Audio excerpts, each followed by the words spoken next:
Friend, welcome to my channel geography institute. আমি সাগরিকা। আজ তোমাদের সঙ্গে নিয়ে চলে এসেছি আবার একটা সেক পেপারের স্পেশাল ভিডিও।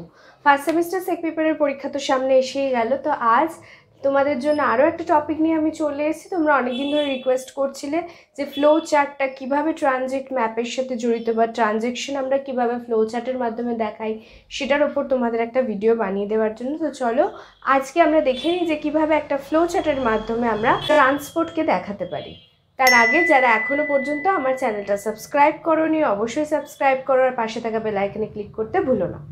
তো চলো শুরু করে দেওয়া যাক আজকের সেশন।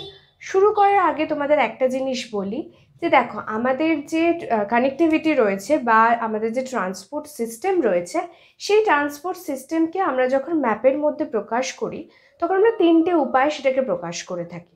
সেই তিনটে উপায় কী কী তোমাদের আগে জানতে হবে। তার মধ্যে তোমরা একটা উপায় 12-11 করে এসছো তোমরা, সেটা হচ্ছে ফ্লো ডায়াগ্রাম। দেখলে তোমরা ফ্লো ডায়াগ্রাম, এটা তোমাদের সকলের কাছেই খুব পরিচিত একটা জিনিস। নেক্সট হচ্ছে ফ্লো চার্ট, যেটা আজকে আমরা পড়াশোনার মধ্যে দিয়ে দেখবো। আর একটা হয় ফ্লো ম্যাপ, কিছুই না, অনেকটা ফ্লো ডায়াগ্রামের মতো। এখানে আমরা জাস্ট ম্যাপের মধ্যে সেই রাস্তাটাকে প্রমিনেন্ট করে দেখাবার চেষ্টা করি এবং তার পাশাপাশি কি দেখায়, সেই রাস্তার ওপর দিয়ে চলাচল করা গাড়ির সংখ্যা। তো আজ আমরা যেটা করব সেটা এগুলো সবার থেকে, মানে ফ্লো ডায়াগ্রাম বা ফ্লো ম্যাপের থেকে সম্পূর্ণ আলাদা একটা জিনিস, যেটা আমরা দেখবো ফ্লো চার্ট হিসাবে। তোমরা ছোটোবেলাতে সবাই ফ্লো চার্ট কেউ না কেউ করেছো। মেনলি ফ্যামিলি ট্রি বানাতে গেলে কিন্তু এই ফ্লো চার্টটা খুব ইজিলি কাজে লাগে। এছাড়াও আমাদের জীবমণ্ডলে যে খাদ্য পিরামিড বা খাদ্য শক্তি, খাদ্য জাল ইত্যাদি দেখাতে আমরা ফ্লো চার্ট ব্যবহার করে থাকি।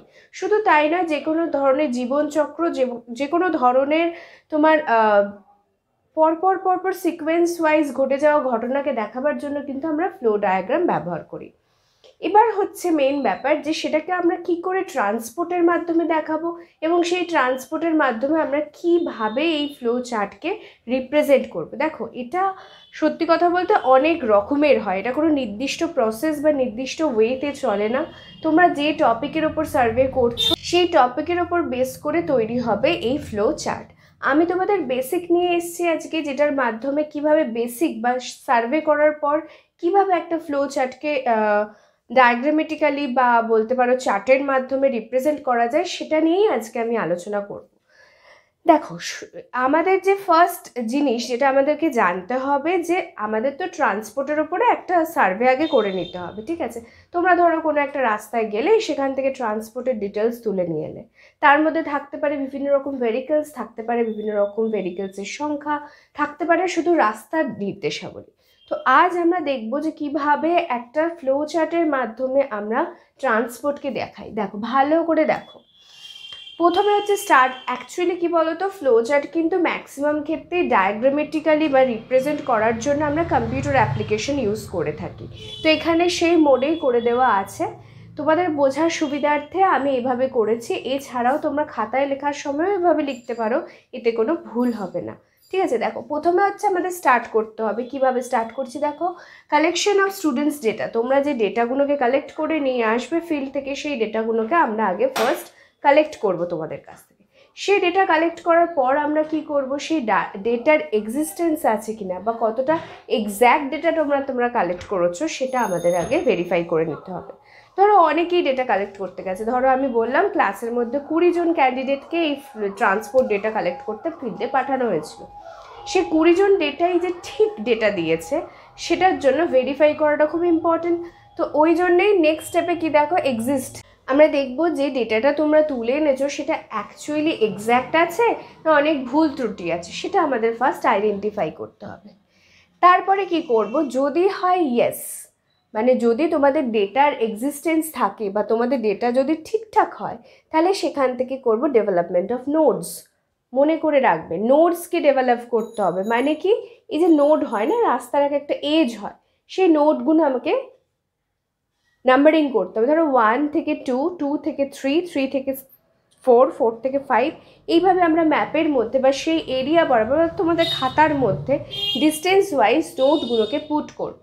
নেক্সট কী করব, স্টোরেজ অ্যান্ড অ্যানালাইসিস হ্যান্ডল কি না হচ্ছে, দেখো আমরা যে ডেটাটাকে কালেক্ট করে নিয়ে এসেছি সেই নোড ওয়াইজ কতগুলো করে ভেহিকলস গেছে, বা সে একটা নোড থেকে পরবর্তী নোডে যেতে কতটা ডিস্টেন্স আমাদের কভার করতে হচ্ছে, সেই ডেটাটাকে আমাকে এখানে অ্যানালাইজ করতে হবে। নেক্সট কি বলছে, send the result for decision making. এবার এই যে আমরা একটা মোটামুটি একটা অ্যাপ্রক্সিমেটলি করে ফেললাম, যদি আমাদের ডেটাটা ঠিক থাকে তাহলে সেটা এবার আমাদের টিচারকে দেখাতে হবে, বা যে আমাদের এই সার্ভের ওপরে রয়েছে, যে আমাদের এই অ্যানালাইসিসগুলো করতে সাহায্য করছে, তাকে দেখাতে হবে যে আমাদের কাজটা আদৌ ঠিক হয়েছে কিনা। যদি ঠিক হয় তাহলে আমরা কি করব, শিপিং ট্রান্সপোর্ট, মানে সেটাকে আমরা ট্রান্সপোর্ট ম্যাপের মধ্যে শিপ করতে পারবো। সেখান থেকে driver is notified. Driver in the sense হচ্ছে যদি আমাদের ডেটাটা ঠিকঠাক থাকে, যদি আমরা এজগুলো ঠিকঠাক লাগাতে পারি, যদি আমরা জায়গা মতো নোটগুলোকে বসাতে পারি, সেটা আমরা গুগল ম্যাপ হিসেবে ইউজ করতে পারি, বা যে কোনো ড্রাইভারকে দিতে পারি তার রাস্তা পৌঁছে যাওয়ার জন্য।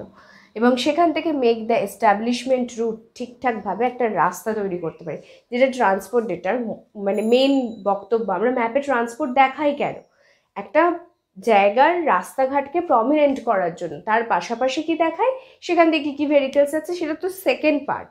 ফার্স্ট তো আমাদের রাস্তাগুলো দেখাতে হবে, তবে তো তার উপর বেস করে ট্রান্সপোর্ট সিস্টেমটা করবে, তাই না? তো সেটাই হচ্ছে এখানে। এবার হচ্ছে যদি তোমাদের নিয়ে আসা ডেটাটা ভুল হয়, যদি তোমাদের নিয়ে আসা ডেটার এক্সিস্ট না থাকে, তখন কি হবে? তখন সেখান থেকে সার্চ ইন এক্সটার্নাল রিপোজিশন, মানে যারা তোমার এক্সটার্নাল কাজের সাথে যুক্ত আছে তাদেরকে বলা হবে আর একবার করে সেই জায়গা স্টাডি করতে। তবে আমরা সেই জায়গা ঠিকঠাকভাবে ডেটাগুলোকে কালেক্ট করে নিতে হবে, যেটা কী কী ভুল করেছি সেটা বুঝতে পারবো।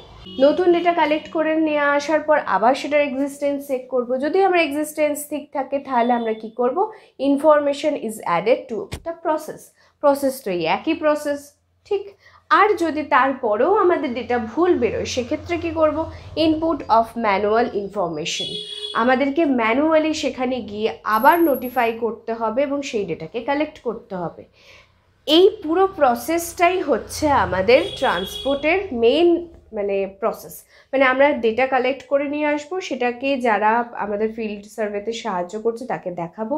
সে যদি বলে এক্সিস্টেন্স আছে, সে যদি বলে তোমার ডেটাটা ঠিক হয়েছে, তাহলে সেখান থেকে আস্তে আস্তে নোট ক্রিয়েট করব, সেখান থেকে সেই ম্যাপটাকে ডেভেলপ করব এবং সেটাকে মার্কেটে লঞ্চ করার জন্য পাঠিয়ে দেবো। এবং সেটা দিয়ে বিভিন্ন লোক রাস্তায় শিপিং করতে পারবে, বিভিন্ন ড্রাইভার সেটাকে ইউজ করতে পারবে। যদি আমার ডেটার মধ্যে কোনো ভুল থেকে থাকে, তাহলে সেই ডেটাকে আমরা কি করব, আবার রিমডিফাইড করব, আবার যাব, আবার সার্ভে করব এবং ঠিকঠাক ডেটা নিয়ে এসে আবার সেখানে পুট করব।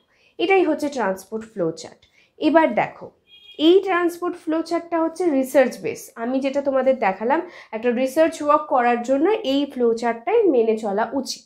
এবার যদি তোমাদের কোশ্চেনে এরকম দেয় যে নর্মাল ট্রান্সপোর্ট বা তোমাদের সার্ভে করে আনা ট্রান্সপোর্টের ওপর একটা ফ্লো চার্ট বানাও, সেক্ষেত্রে কিন্তু ফ্লো চার্টটা অন্যরকম হতে পারে। কীরকম হতে পারে একটু তোমাদের বলে দিই। দেখো, ধরো তোমরা একটা ফিল্ডে গেছো, মানে একটা রাস্তার মধ্যে, এমন একটা রাস্তার মোড়ে গেছো যেটা ধরো 4টে নোডস রয়েছে, মানে 4টে দিকে রাস্তাটা স্প্রেডেড হয়েছে। তোমরা সেই 4টে রোডের মাঝখানে দাঁড়িয়ে ডেটা কালেক্ট করে নি। কী ডেটা কালেক্ট করো অ্যাকচুয়ালি তোমরা ট্রান্সপোর্ট সার্ভে যখন করতে যাও? কটা রাস্তা গেছে, কোন দিকে তাদের মুখগুলো, একটা ধরো নর্থে, একটা ধরো সাউথে, একটা ধরো ইস্টে, একটা ওয়েস্টে। ওকে, তারপরে হচ্ছে সেই দিকে যাতায়াতকারী আপ অ্যান্ড ডাউন গাড়ির সংখ্যাগুলো।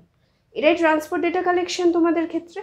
সেক্ষেত্রে কী হবে চার্টটা, বা সেক্ষেত্রে কী হবে এই তোমার ট্রান্সপোর্ট চার্টটা বা ফ্লো চার্টটা কীরকম হবে? কিছুই না, সেম তোমরা স্টুডেন্টসরা ডেটা কালেক্ট করছো, সেখান দিয়ে তোমরা রাস্তা বা নোটসগুলোকে আইডেন্টিফাই করছো। অবশ্যই সেখানেও কিন্তু এই স্টেপটা থাকবে, এক্সিস্টেন্সের স্টেপটা থাকবে, যেটা টিচার চেক আউট করে নেবে যে কেউ ভুল করেছে কিনা। ধরো তুমি করেছো 4টে রাস্তার মোড়ই আছে, তোমার বন্ধু ভুল করে ফেলেছে।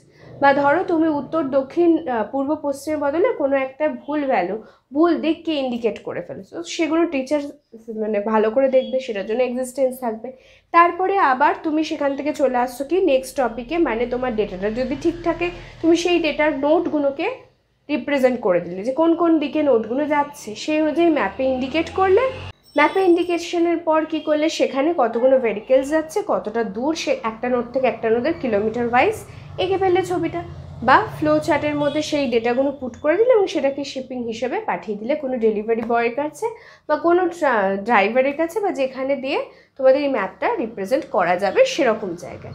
আর যদি ভুল হয় সেক্ষেত্রে আবার সার্ভে হবে, বা কারোর থেকে কারেকশন করে নেওয়া হবে এবং সেখান থেকেই আবার নতুন করে তার প্রসিডিওর হবে এবং সেও সেই একই কাজ করবে। এইটাই হচ্ছে ফ্লো চার্ট। ফ্লো চার্ট কিছুই নয়, জাস্ট নর্মালি তোমরা যে ডেটাটা তুলে আনছো সেটার কতগুলো ভেরিকেলস তোমরা পাচ্ছ, কতগুলো আপ অ্যান্ড ডাউনে যাচ্ছে সেটাকে তোমরা টি চার্টের মধ্যে দেখিয়ে দিলে, বা সেটাকে ফ্লো ডায়াগ্রামের মধ্যে প্রথমে তোমরা এখানে গেলে সেখান থেকে ডেটা কালেক্ট করলে, সেখান থেকে সেই ডেটাটা ঠিকঠাক কিনে টিচারদের দিয়ে সাইন করালে, তারপর সেখান দিয়ে তোমরা নোটসগুলোকে আইডেন্টিফাই করলে, নোটস থেকে আবার তোমরা গেলে সেই জায়গায় যা যা ভেরিকেলস পেয়েছো সেগুলোর ইন্ডিকেশন দিলে, তারপর সেখান থেকে ট্রান্সপোর্টের ডিস্টেন্সগুলোকে নাম্বারিং করলে, তারপর সেখান থেকে সেটাকে ম্যাপ হিসেবে রিপ্রেজেন্ট করলে।